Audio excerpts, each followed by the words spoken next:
Mount St. Mary's took their best shot at the number 1 seed, For Villanova. 20 minutes. Like Jordan said, for 20 minutes. Villanova wins 76-56.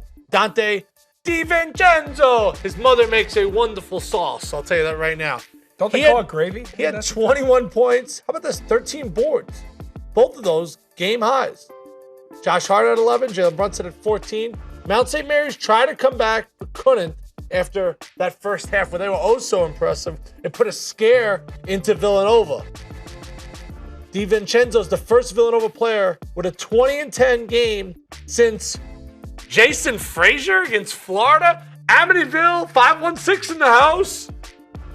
Villanova wins, they advance. They play Wisconsin or Virginia. Are you finished?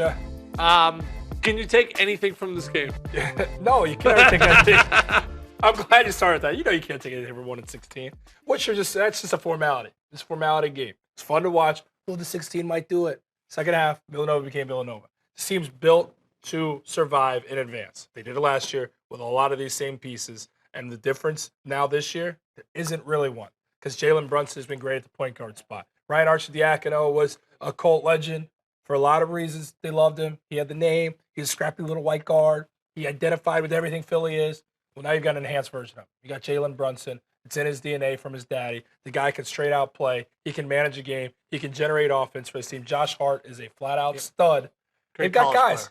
Mikal Bridges. There's a lot of pieces to this Villanova team. They won the Big East tournament, so they're coming into this thing with momentum. They're on a mission, and it's to repeat and be that first team to do it in a long time. I think they're going to be right there. I think they're going to get to the national championship game and get knocked off. They've played as well with the bullseye on their chest as I've seen a team since, well, I guess Florida since they repeated.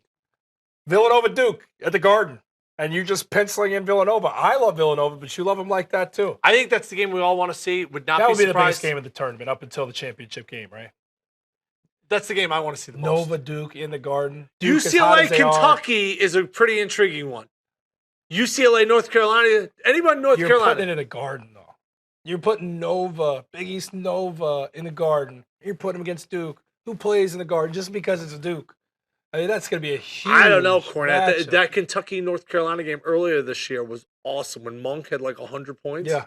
If they can kind of rekindle that flame again, I thought that was going to be the national championship game. I thought those were the two most dangerous teams. Unfortunately, that's going to be the championship of that. And that comes South a little bit region. earlier, and that comes around earlier than Duke Nova does. That's a Sweet 16 matchup as opposed to an Elite 8 matchup. So No, I think that's Elite 8 because Duke's a 2, Carolina's a 1. So that would be Elite 8 to go to the yes, I'm championship. saying that's the Elite 8. You're not the other one, the UCLA Kentucky one, is around earlier. So yeah, you're that's more Sweet likely to 16 see it. matchup. I know that South is brutal Yeah. once you start going through there. And then Butler's a team that no one wants to play in that South region.